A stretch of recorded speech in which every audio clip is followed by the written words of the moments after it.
So this talk is called "Did They Lie About the Double Slit Experiment?"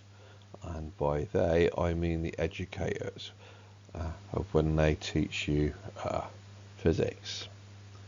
And my answer to the question is, did they lie? Yes. In my view they lied, but they were trying to excuse it as they were trying to simplify the double slit experiment when they gave their explanation.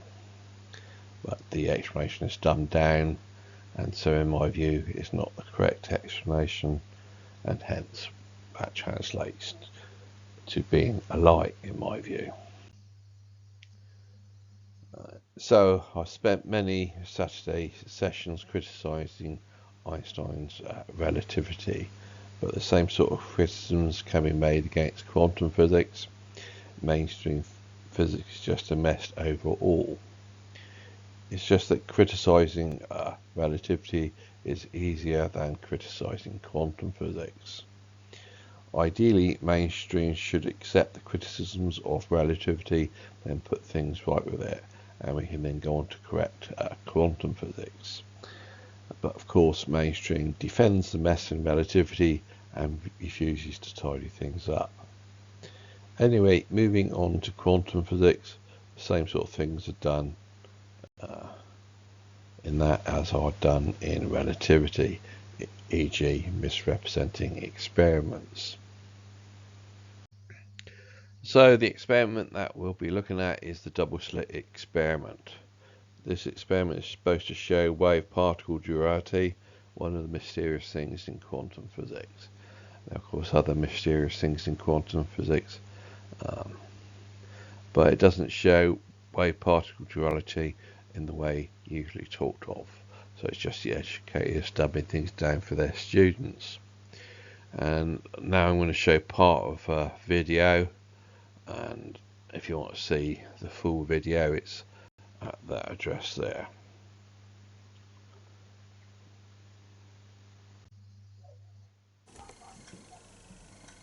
There is a lie about the double slit experiment that's told by everyone, from famous physicists to YouTubers, and even me, when I used to believe it. The lie is, when you shoot electrons at two slits, if you don't watch which way they go through, they'll act like waves. But if you do watch which way they went, then they act like particles.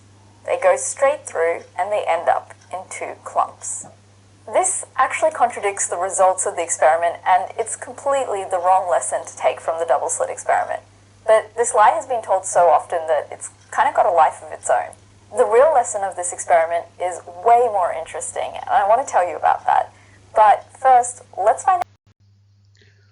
So if you want the rest of that, you can go to that video. The issue of double slit experiment is there are several videos on the internet about it, and the issue is more complicated than what she's talking about, but it gives you the rough idea that when they teach you the double slit experiment, they're not teaching it properly. And rather than going to the full complications of the issue, the educator is just glossing things over. So there's a point out here, as I say in the slide, there are other videos talking about the double split experiment different ways, but not going to confuse things by these other different perspectives on it. When physics is taught to physics students, they just dumb things down and don't go into different perspectives, thus allowing students to form false beliefs. It's done in relativity courses, and it's done in other physics courses such as quantum physics. Of course, as per recent sessions, I want to ask artificial intelligence, AI, about these things. My preferred AI being ChatGPT. I think it's better than others that I've tried. So this is my question to AI, ChatGPT. I say, has the double slit experiment been misrepresented by physics educators? And AI says yes, in some ways the double slit experiment has been misrepresented or oversimplified. especially in popular physics education and media. While the core principles of the experiment are usually correctly conveyed, there are a few common misrepresentations that can lead to confusion. And the AI then wants to go into more detail about that, but I'm skipping over that bit. So basically, when they teach you physics, they often misrepresent things, and the excuse that is trying to simplify things for the students, but it's oversimplification and hence then complete distortion of what's going on. And I translate that as meaning they're being lied to. You're not being taught the full complexity of the issue. So the next question I want to ask AI: what is the way that it's taught contrasting with highlighting actual physics? And the AI says the way that double slit experiment is often taught tends to emphasize the mystique and paradox of quantum mechanics, sometimes leading to a distorted or incomplete understanding. So basically, the educators seem to want to go for the idea that it's all very mysterious when they teach quantum mechanics, and that's part of their dumbing it down. And AI carries on. On the other hand, the actual physics of the experiment is deeply rooted in quantum mechanics and the principles of wave-particle duality, superposition, and interference. Let's break down how those two approaches contrast.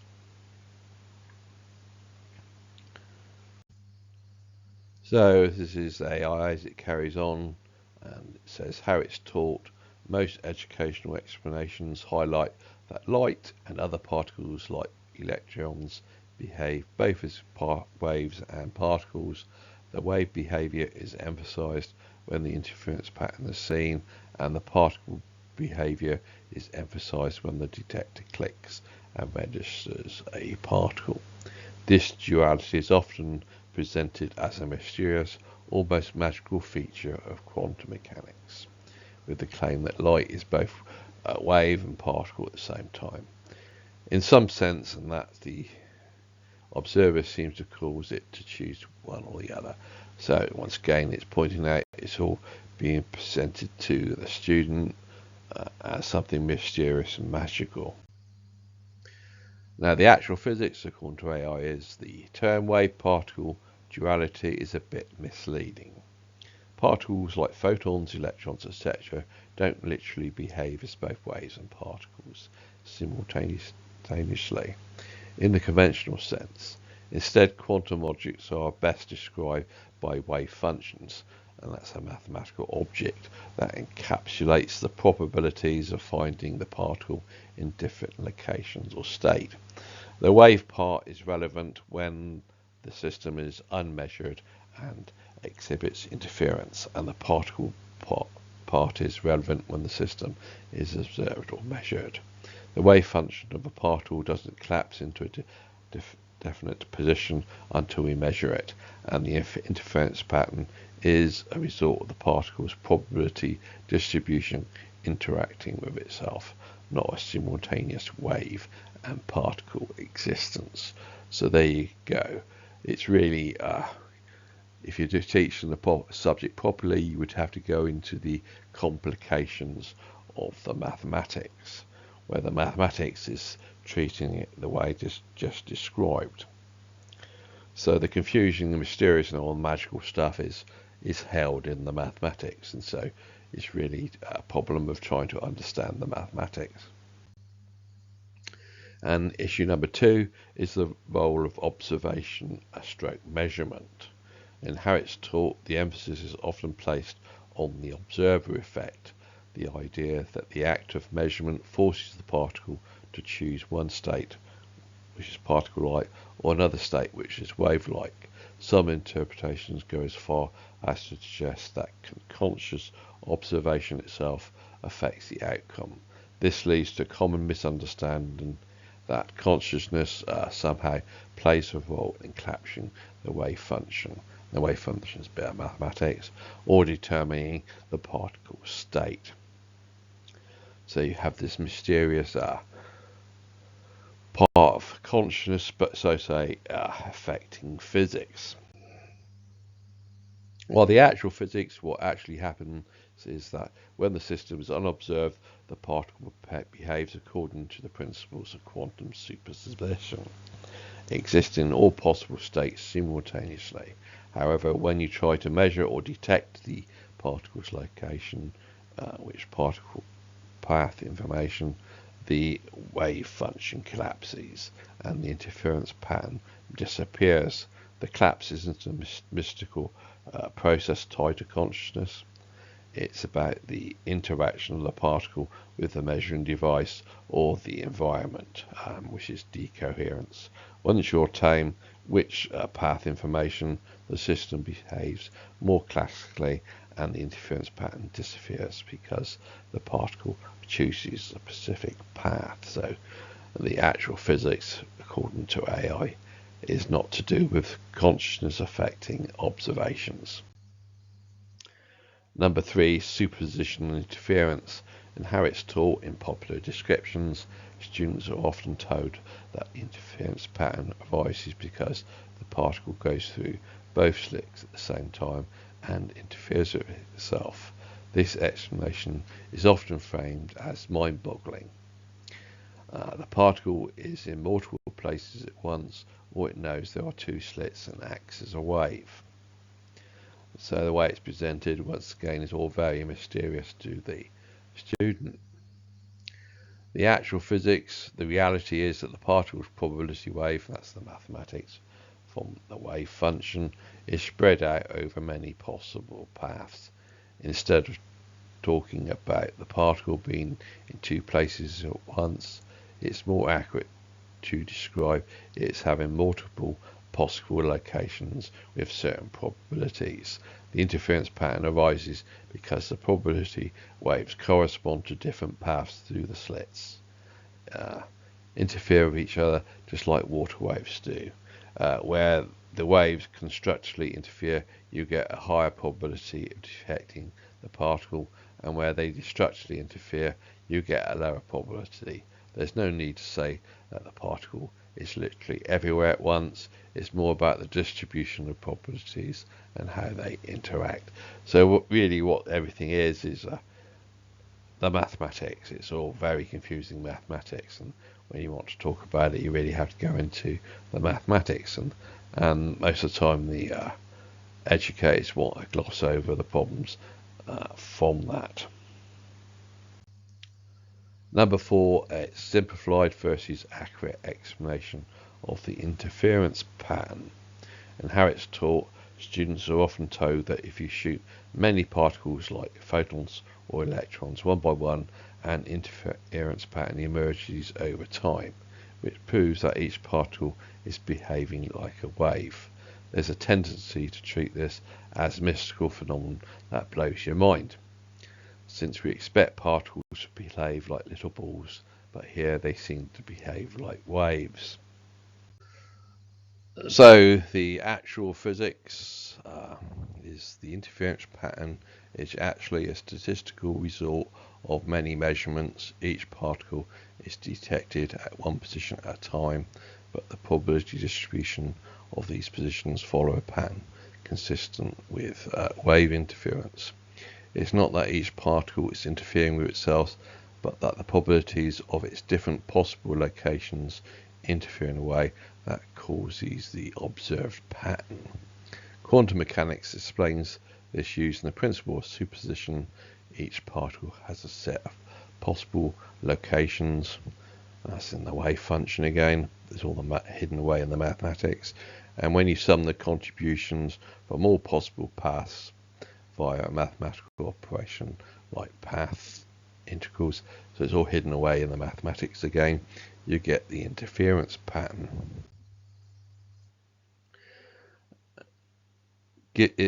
AI gives more, but eventually gets to the conclusion. When taught at a basic level, the double slit experiment often gets framed as a mysterious paradox that defies classical logic and reality, leading to misconceptions like the role of consciousness and measurement, or the wave-particle duality as a literal description.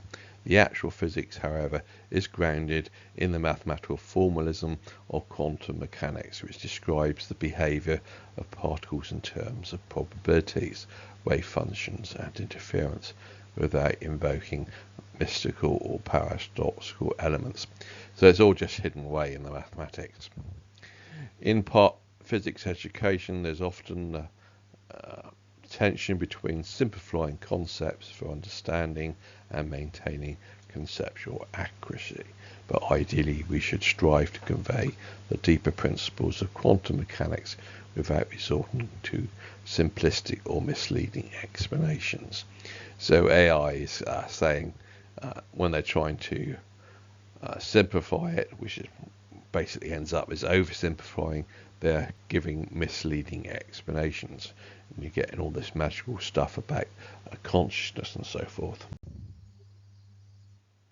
So my conclusion on it is the whole teaching of this is a mess.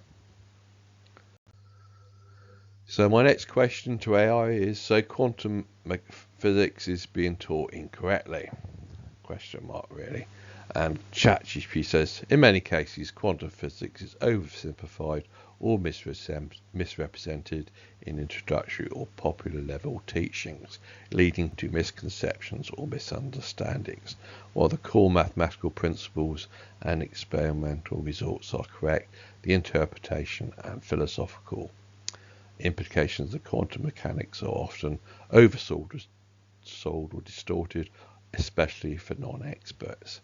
And AI goes on to say more, but I'm passing on that, and I'm just pointing out that it's rather than deal with the mathematical complexity, they're just giving all this oversimplified, distorted representations of quantum mechanics.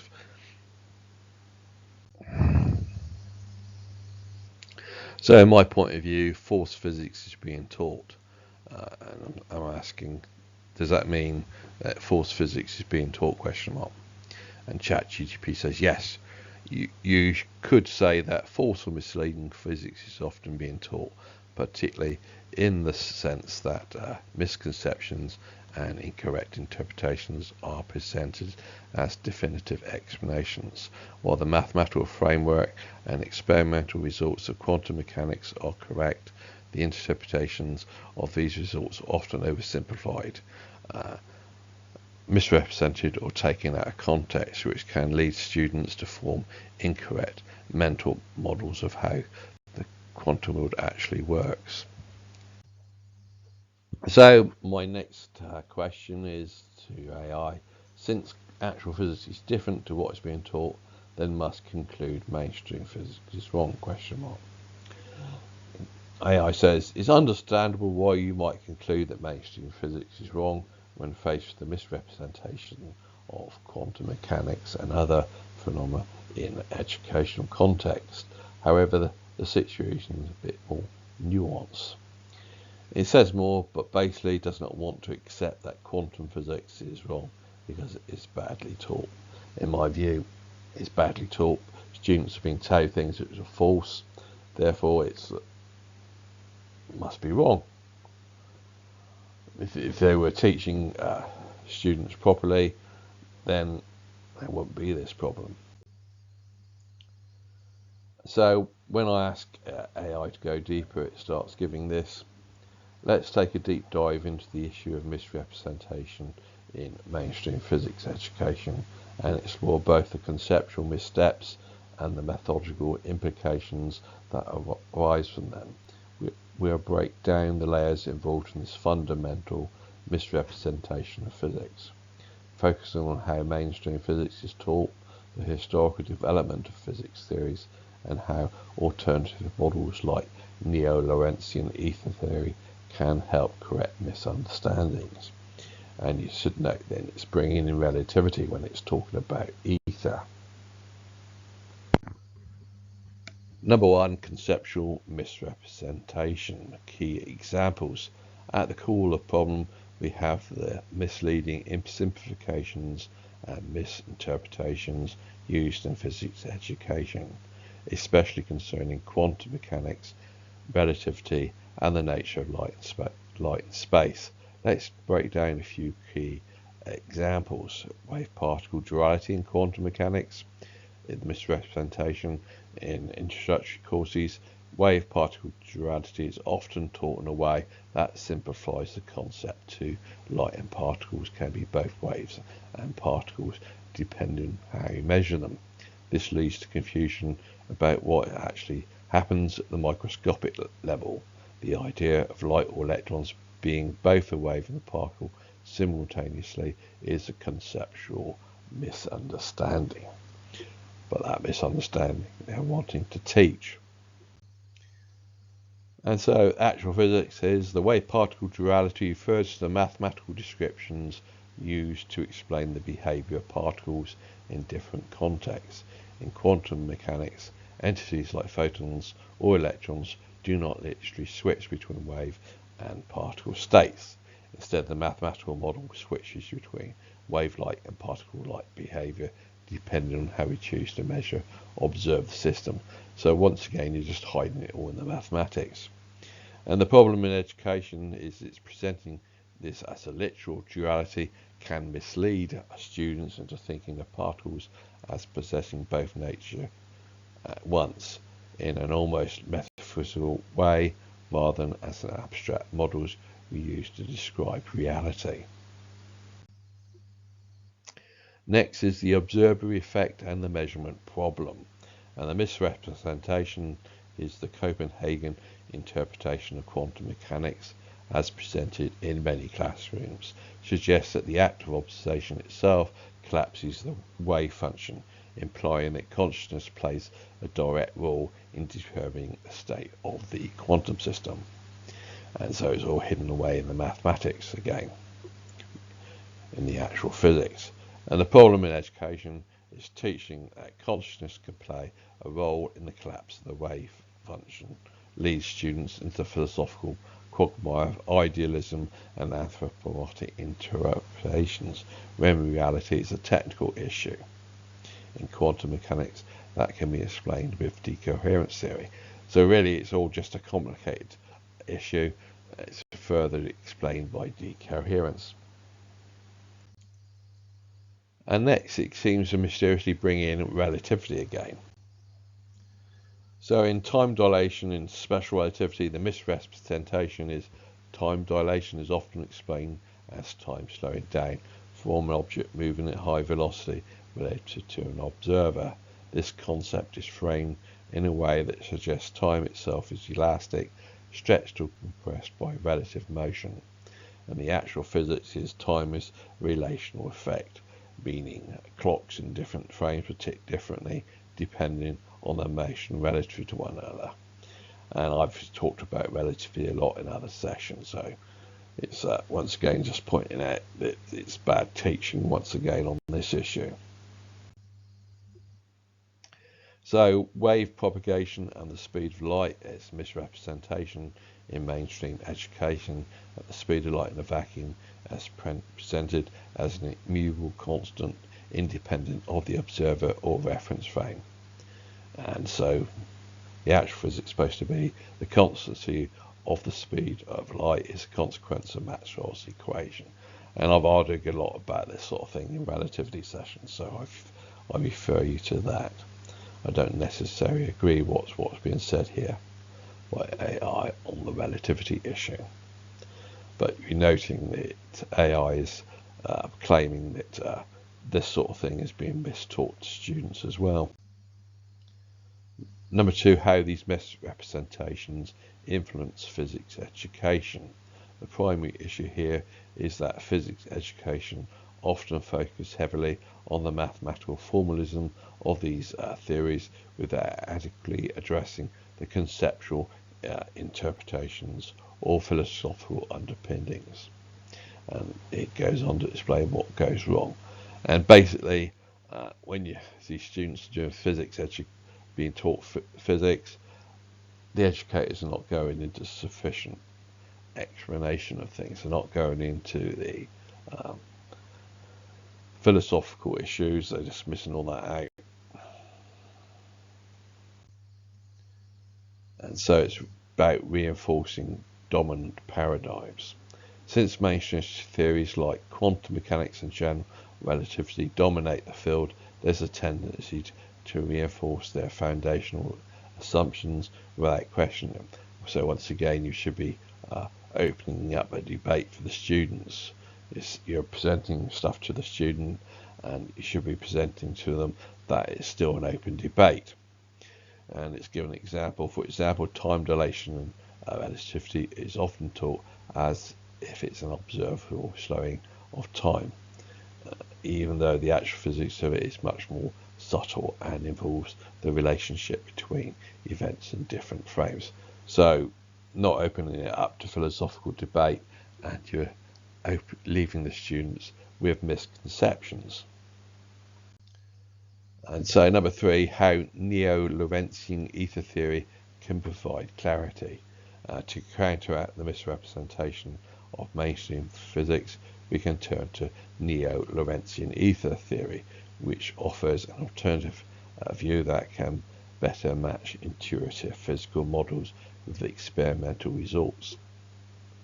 Now, if you go look at my relativity sessions when I talk about this, the problem is that most people, when they talk about relativity, believe there's no ether. But if you do bring in an ether theory, it does make things easier to understand, and it brings clarity to things. But of course, all this is not being opened up to the student when they're being taught physics. They're just being dismissive of looking at things from an ether theory. And the variable speed of light. The speed of light in a neo-Lorentzian theory is not constant the way that relativity posits, but is a variable depending on the motion relativity ether. So all this, once again, I've dealt with in my relativity sessions, and once again, they're not opening these things up to debate with the students, pointing out to them that, what they're being taught from relativity, well, you don't really need to go by relativity. You can bring in an ether theory instead. And number 4, reforming physics education for conceptual clarity. To correct the misrepresentation in physics education, we need to teach multiple interpretations. And this is what the AI is saying. Physics education needs to be revised. When they're teaching physics, they're not highlighting that there are alternative theories to the theories that they're teaching to the students. They're just teaching relativity to the students, and they're not pointing out, we don't have to do it that way. We can do it by an ether theory.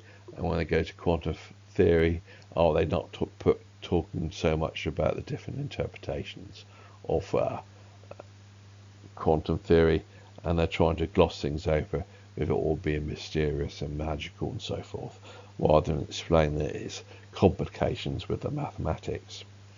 And so the philosophical foundations are not being addressed when the students are being introduced to this physics.